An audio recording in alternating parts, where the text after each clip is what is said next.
Bismillahirrahmanirrahim. Assalamualaikum warahmatullahi wabarakatuh.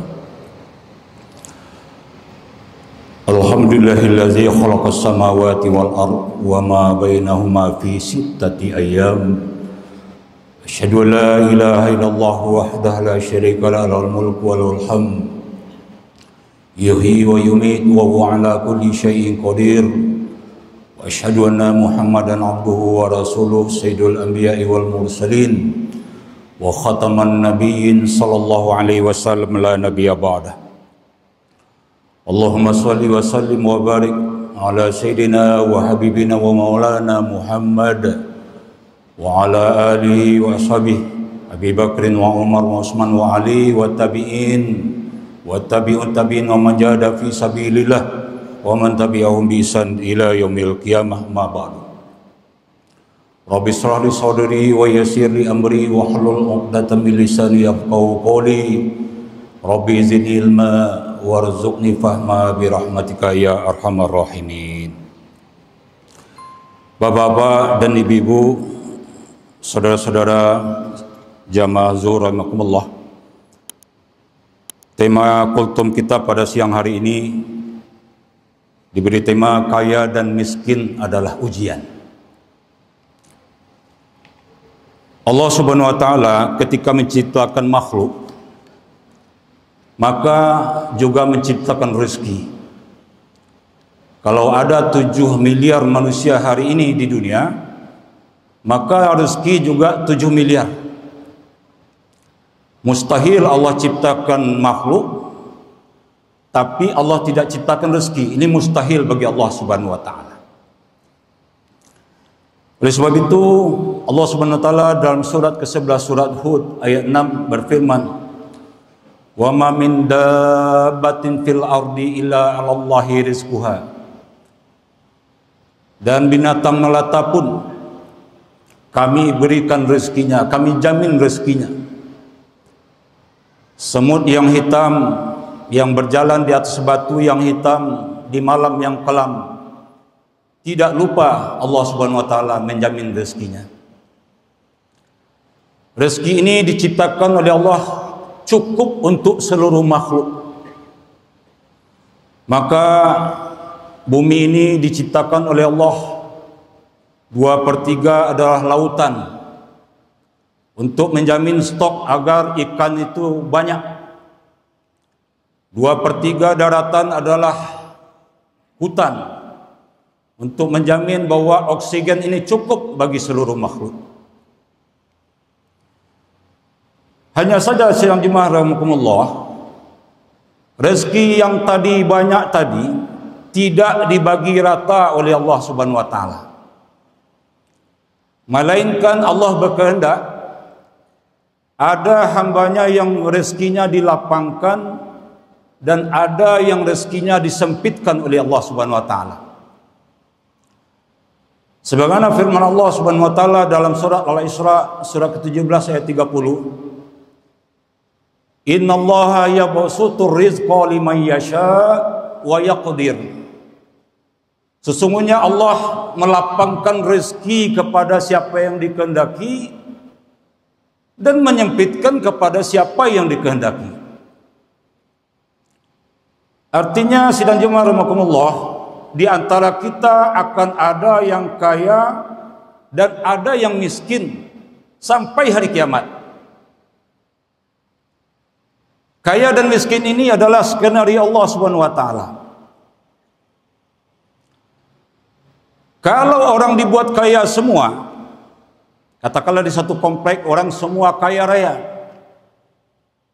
maka kehidupan ini tidak indah.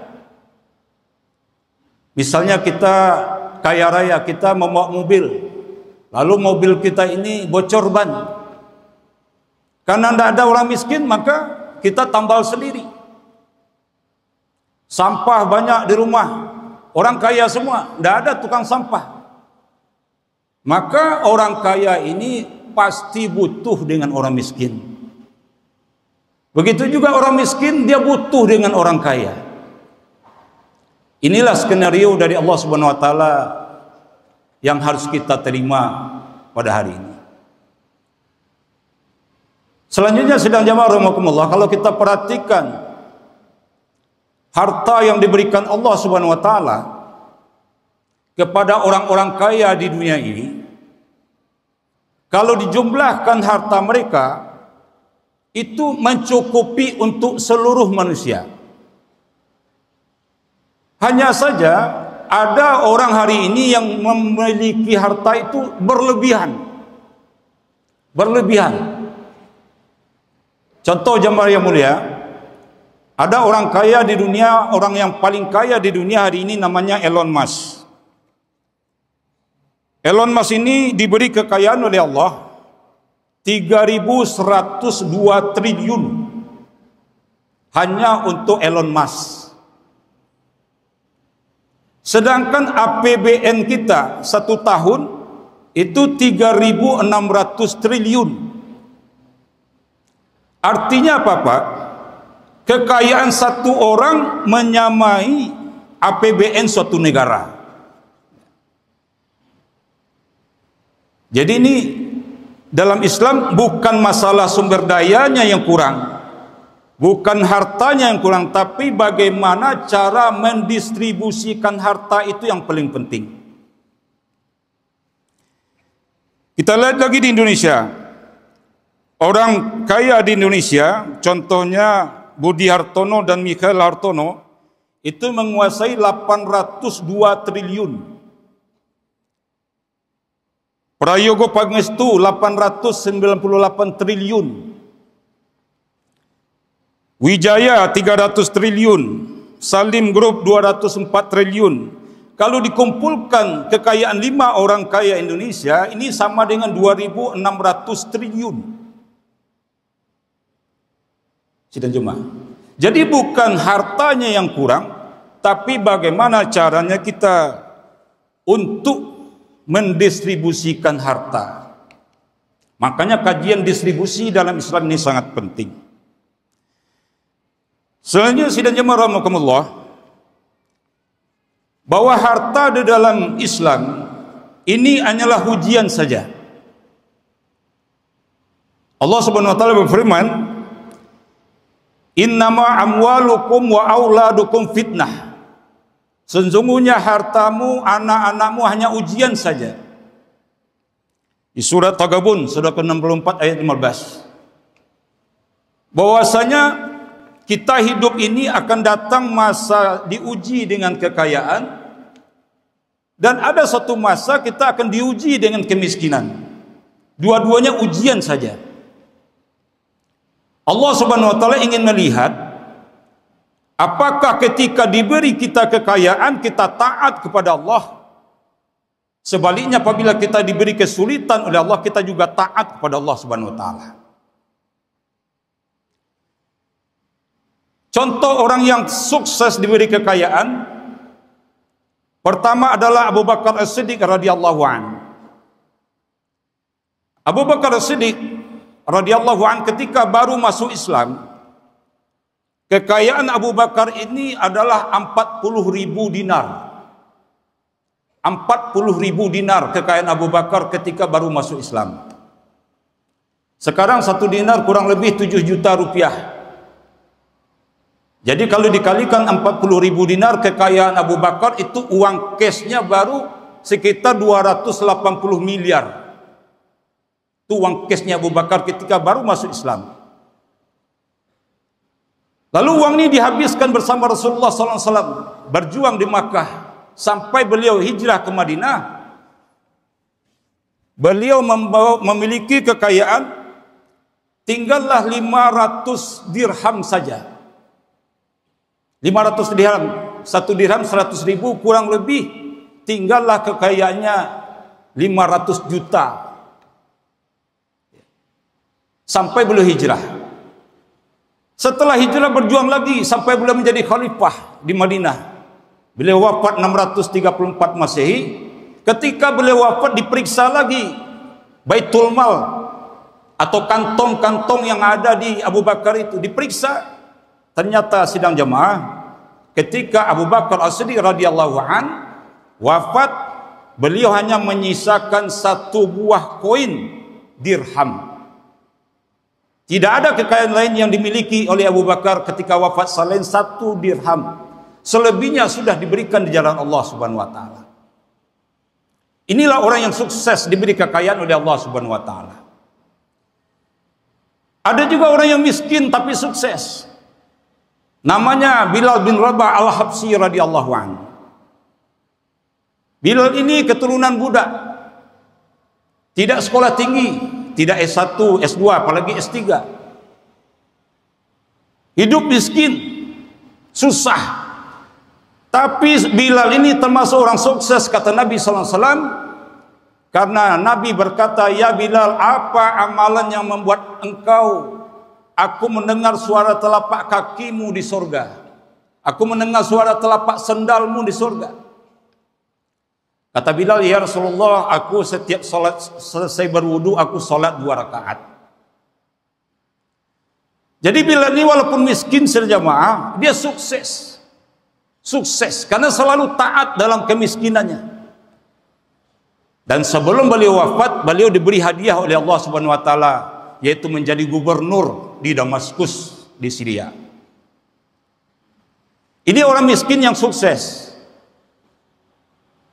Namun ada juga orang kaya tapi tidak sukses. Namanya Qarun. Qarun ini saudara sepupu Nabi Musa alaihissalam. Dia sangat miskin. Kemudian dia memohon kepada Nabi Musa, "Ya Nabi Musa, mohonkan aku kepada Allah diberi kekayaan." Lalu kemudian diberi kekayaan oleh Allah Subhanahu wa taala. Sehingga kekayaan Qarun itu untuk membawa kunci-kuncinya diperlukan sebuah kendaraan. Begitu banyaknya kekayaan Qarun ini. Tapi apa yang terjadi sidang jemaah ketika datang petugas zakat? Datang petugas zakat menagih zakat kepada Qarun. Qarun yang dulunya miskin ini menjawab. Dalam surah Al-Qasas ayat 78, "Qala innama utituhu ala ilmin 'indi." Kata Qarun, "Aku mendapatkan harta ini karena ilmu yang ada padaku. Karena aku sekolah tinggi, aku bekerja keras." Kata Qarun, padahal Qarun ini dulunya tidak bisa apa-apa. Tidak ada kekuatan kalau tidak diberi oleh Allah. Tidak punya harta kalau tidak diberi di Allah. Tapi ketika sudah diberi harta, dia katakan, "Aku mendapatkan harta ini karena aku kerja keras, karena aku sekolah tinggi." Maka Allah murka kepada Qarun sehingga Qarun dibenamkan 7 lapis bumi ke bawah. Dan sekarang kampung Qarun itu sudah menjadi danau. Ada danau di Mesir namanya Danau Fayun, kurang lebih 120 kilo dari Kairo. Disitulah Qarun dibenamkan 7 lapis bumi ke bawah. Nah, makanya orang suka mencari harta Qarun, ya. Padahal Qarun itu jauh di Mesir, sidang jemaah rahmatullah. Jadi sidang jemaah rahmatullah, hidup kita yang pendek ini akan datang 2 keadaan ini, masa lapang dan masa sempit. Lalu hari ini sidang jemaah rahimakumullah, di depan mata kita hari ini sudah ada sekian juta orang yang miskin. Menurut data BPS tahun 2024, jumlah data orang miskin itu 26,1 juta. Dengan asumsi orang disebut miskin itu kalau punya penghasilan 2,592 per bulan, 2,5 juta sebulan. Kata BPS kalau 2,5 juta sebulan itu miskin. Menurut Bank Dunia, seorang disebut miskin apabila punya penghasilan 4,6 juta sebulan. Di bawah itu berarti miskin. Menurut pajak, menurut Direktorat Jenderal Pajak, orang yang punya penghasilan di bawah 4,5 juta atau 4,5 juta itu tidak dikenakan pajak, berarti dianggap orang miskin. Jadi kalau versi pajak, miskin itu 4,5 juta. Di Malaysia bagaimana? Di Malaysia orang yang berpenghasilan 2.000 ringgit, punya penghasilan cuma 2.000 ringgit, 2.000 kali 3.500 sama dengan 7 juta, ini dianggap miskin. Nah, kalau di Malaysia 7 juta miskin, Pak. Kalau kita 2,5 juta baru miskin. Menurut fikih zakat, orang yang mempunyai harta 20 dinar emas, setara kurang lebih dengan 85 gram emas. Sekarang emas itu 1,5 juta per gram, maka nilainya 120 juta dibagi 12 berarti 10 juta. Orang yang punya kekayaan 10 juta ini termasuk miskin, artinya belum wajib berzakat. Sidang jamaah rahimakumullah, bagaimana menurut Rasulullah SAW? Seorang sahabat bertanya kepada Nabi SAW, "Ya Rasulullah, apa itu definisi miskin? Atau siapakah yang disebut kaya itu?" Kata sahabat. Rasulullah bersabda, "Khamsuna dirhaman au qimatuha minaz zahab." 50 dirham, 50 dirham atau yang setara dengan emas. Apabila kita punya 50 dirham, ya 1 dirham 100.000, kurang lebih 5 juta rupiah, ini kita sudah tergolong kaya, kata Nabi SAW. Jadi kalau menurut versi Nabi, 5 juta ini termasuk adalah orang kaya. Sidang Jumat rahimakumullah. Terakhir, lalu bagaimana cara Islam menanggulangi kemiskinan? Orang yang miskin dalam Islam dibagi atas 3 kelompok. Pertama, orang yang badannya sehat, tubuhnya kuat, dia wajib bekerja. Kata Nabi SAW, ketika ada seorang laki-laki datang kepada Nabi, "Ya Rasulullah, berilah saya sedekah atau zakat." Lalu dia dilihat oleh Nabi, badannya sehat, tubuhnya kuat. Kata Nabi, "La sadaqah li ghaniyun wala li qawiyun muktasib." Tidak ada zakat bagi orang yang sehat dan kuat.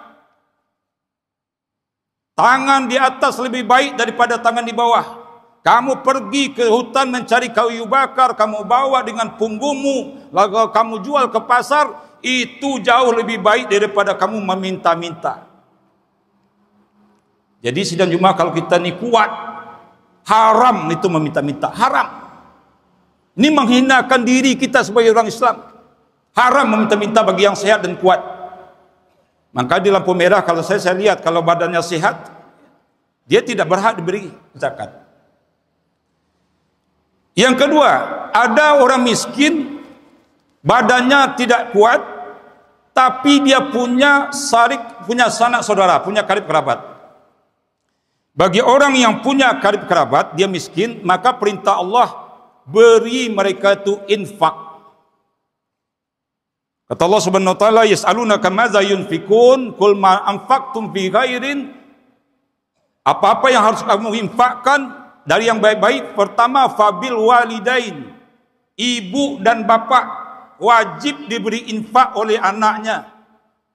Kalau makan, kita makan pula ibu bapak kita. Ibu bapak tidak diberi zakat, tapi diberi nafkah setiap hari.